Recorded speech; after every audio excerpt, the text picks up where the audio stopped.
पहली बात तो ये कि पाकिस्तान में जो आज़ादी इज़हार राय है, क्या उस पर पाबंदी है? तो उसका जवाब बिल्कुल ये है कि पाबंदी है। और हालात सख्त से सख्त तर होते जा रहे हैं हर गुजरते वक्त के साथ, और इसीलिए जो हर साल ये प्रेस फ्रीडम इंडेक्स जारी होती है आलमी तौर पे, उसमें पाकिस्तान जो है उसका, मेरा ख्याल है जो लास्ट 2020 की के साल के बारे में अभी रिसेंटली जारी हुई है, उसमें पाकिस्तान का नंबर 180 ममालिक में 145वां है। और भारत में भी इसी तरह की सूरत हाल है, शायद 142वां नंबर उनका है। ऐसा नहीं है कि ये सिर्फ हमारे बारे में आलमी सतह पर इस तरह के खदशात हैं। मोदी के आने के बाद से पिछले 7-8 साल में भारत में भी इसी तरह की सूरत हाल है, और सहाफ़ियों के लिए हालात जो हैं वो खासे मखदूश हैं। अच्छा, अगर ये सूरत हाल है तो फिर इस पर किया क्या जाए? देखिए, जर्नलिज्म का एक बुनियादी जो मकसद है वो ये है कि लोगों के सामने उस तरह का सच लाया जाए जो अवाम से छुपाने की कोशिश हो रही है, और जब आप ज़ाहिर है चीज़ों को एक्सपोज करेंगे तो कोई खुश तो नहीं होगा। सो एक तो ये एक तरह से प्रोफेशन के हैजर्ड्स में शामिल है। अच्छा, जब ये होता है और एक पुश बैक आता है, क्योंकि हम बारहा इस रेजीम में देख चुके हैं कि ये कहा जाता है कि जी आप मस्बत खबरें करें और ऐसी खबरें करें, इस तरह का नैरेटिव बनाएं जिससे हुकूमत का या ताकतवर इदारों का एक मस्बत इमेज प्रमोट हो। अच्छा, अब वो हर वक्त तो करना मुमकिन नहीं है, कुछ लोग हैं जो मुसलसल कर रहे हैं, लेकिन जब आप फैक्ट्स को देखते हैं तो बाज़ औक़ात आपको दूसरी चीजें भी करनी पड़ती हैं, आवाम के सामने लानी पड़ती हैं। अच्छा, अब उनका जो बैकलैश है वो बहुत खतरनाक होता है, और कुछ तो ऐसे केसेस हैं जो आपने देख लिए। प्रोमिनेंट जर्नलिस्ट हैं, जैसे अभी हालिया अरसे में मतीउल्लाह जान के साथ हुआ, अब सारा आलम के साथ हुआ, उसके बाद असतूर के साथ हुआ, या अब उसके बाद जो है वो हामिद मीर का जो सिलसिला उससे पहले हो चुका था। सो हर दफा ये बहस चढ़ती है कि जी देखें, ये तो इदारों को बदनाम करने की साजिश है, और ये तो देखें अपोजिशन शायद इसमें से सियासी मफाद हासिल करना चाहती है। तो मैं उस पर बड़ा आसान सा जवाब देता हूँ कि हर वक्त की अपोजिशन जो है वो सहाफियों की दोस्त होती है, सहाफी उनके दोस्त होते हैं, और उस वक्त की हुकूमत जो है वो सहाफियों को अपना दुश्मन समझती है। जब हामिद मीर पर हमला हुआ था और उनको गोलियां लगी थी, तो उस वक्त हुकूमत कोई और थी, इमरान खान साहब अपोजिशन में थे।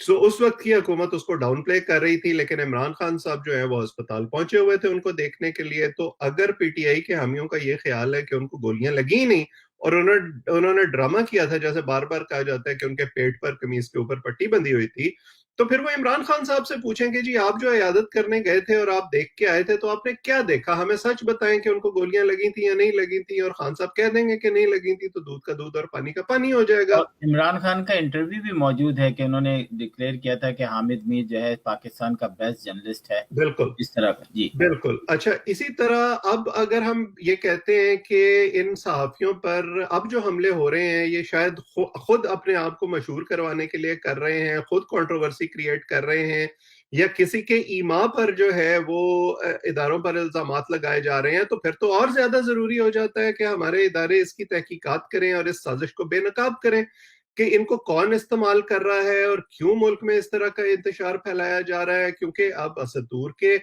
केस में भी सीसीटीवी फुटेज मौजूद है, जो इससे पहले अबसार आलम का वाकया हुआ था उसकी भी सीसीटीवी फुटेज मौजूद है, अगरचे थोड़ा दूर से है। उसके बाद जो है हमारे जो एक तीसरा केस हुआ था मतीउल्लाह जान मतीउल्लाह का, जान। उसकी भी सीसीटीवी फुटेज मौजूद है। तो अगर हमारे इदारे जो हैं वो इतने मुस्तैद हैं और इतने अच्छे हैं कि वो उन्होंने सब कुछ संभाल रखा है, तो उन्हें इस साजिश को भी एक्सपोज कर देना चाहिए।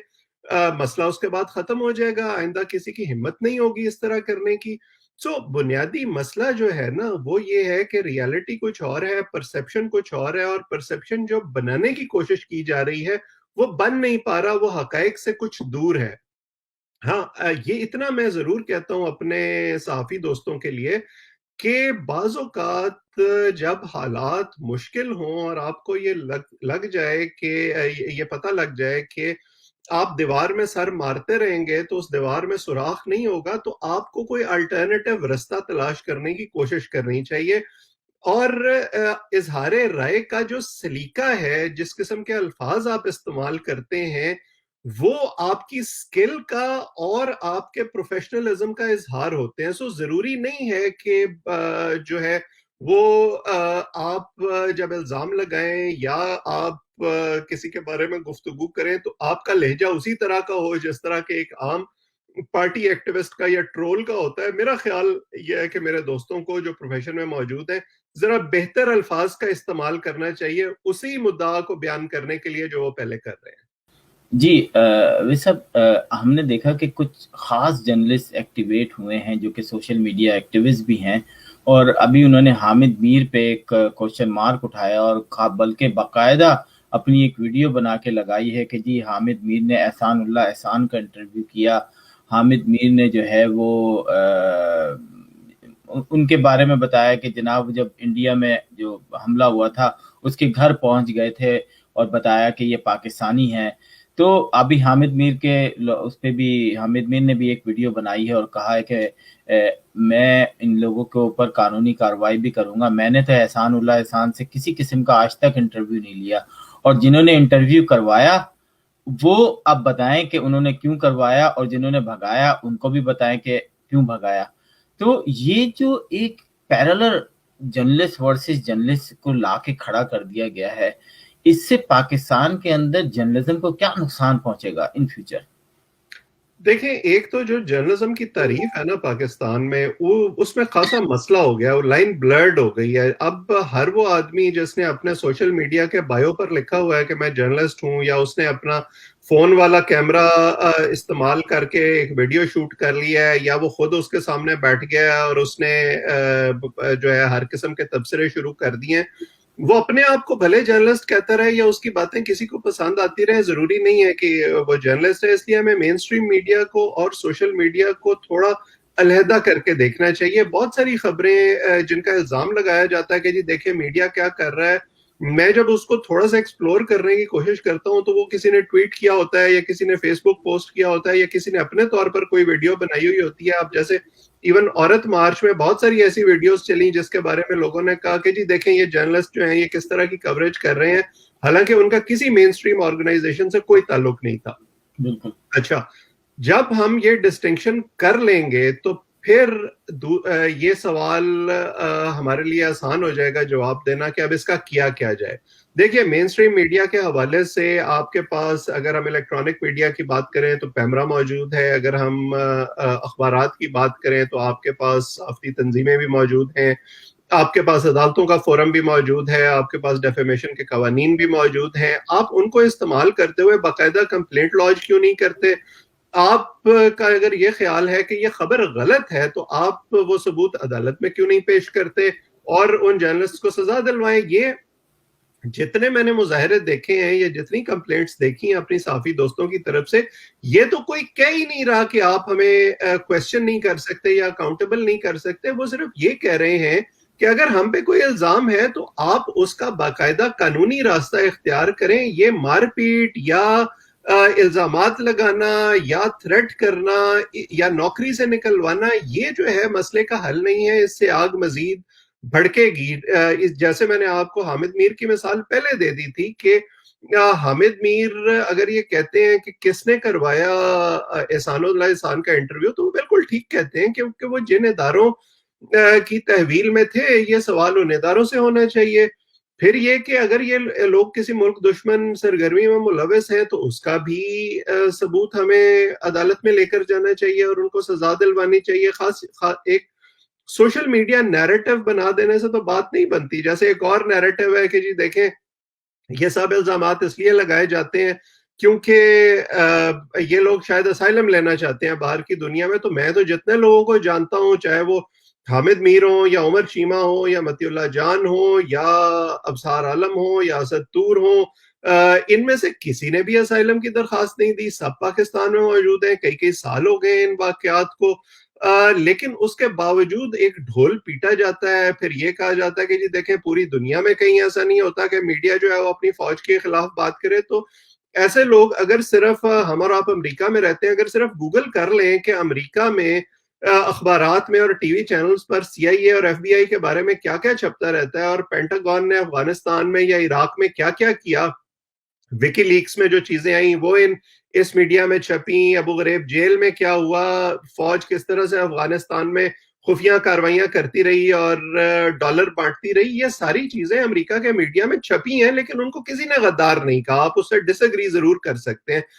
जैसे मैं पहले कह रहा था कि सोशल मीडिया का नैरेटिव और है, हकीकत और है, लेकिन लोग सिर्फ वो समझते हैं जो वो समझना चाहते हैं।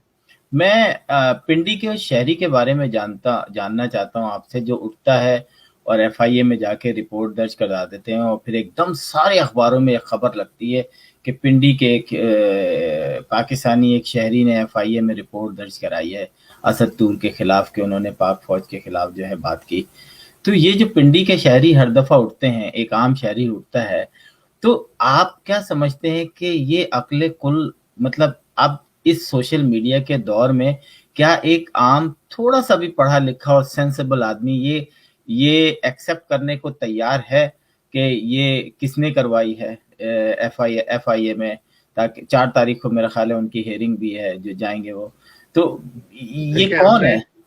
हमने सीरियस गुफ्तगू काफी कर लिया। और लाइटर नोट में आपको ये कह सकता हूँ कि कुछ शहरी जो हैं वो ज्यादा जिम्मेदार होते हैं, ज्यादा मुहब्बे वतन होते हैं, उन्हें ज्यादा एहसास होता है इस बात का कि उन्हें अपनी जिम्मेदारियां अदा करनी चाहिए और अब अपनी हुब्बुल वतनी का सबूत देना चाहिए। अगर ये एहसास बाकी लोगों को नहीं है अवाम में, तो फिर हमें ऐसे लोगों की कदर करनी चाहिए। इसीलिए ऐसे लोगों को स्ट्रेटेजिक एसेट कहा जाता है। अच्छा, चले आपने बात ही खत्म कर दी, मैं आगे क्या बोलूं। मुर्तजा सोलंकी एक बहुत अच्छा नाम है पाकिस्तान का, उन्होंने अभी ट्वीट की कि उम्मीद है कि एक दिन वजीर इत्तलात और नशरियात के बाबू सही प्रेस रिलीज लिखने के काबिल हो जाएंगे। असद तूर पर मुबैना तशद्दुद नहीं हुआ, तशद्दुद हुआ है। इसकी मेडिकल लीगल रिपोर्ट मौजूद है, इंसाफी सरकार कोशिश करके पढ़ ले। ये जो बात है, देखें छोटा सा एक ट्वीट है, लेकिन इसमें बहुत मतलब सब कुछ कह दिया उन्होंने, कि आप ये मानने को अभी भी तैयार नहीं हैं कि उन पे तशद्दुद हुआ है। क्या कहेंगे? देखें, सरकारी सच तो फिर सरकारी सच होता है ना। अभी तो आप ये शुक्र करें कि उन्होंने इसमें मुबैना तशद्दुद लिख दिया। अगर वो उसमें ये लिख देते कि असद तूर ने, क्योंकि वो एक अपार्टमेंट बिल्डिंग में रहते हैं, अगर वो ये लिख देते प्रेस रिलीज में कि असद तूर ने अपनी बिल्डिंग की छत पर खड़े होकर छलांग लगा दी और अपने आप को खुद ही चोटें लगवा ली और उन पर कोई तशद्दुद नहीं हुआ, तो अमर आप उनका क्या बिगाड़ लेते, या सोलंकी साहब क्या कर लेते उनका?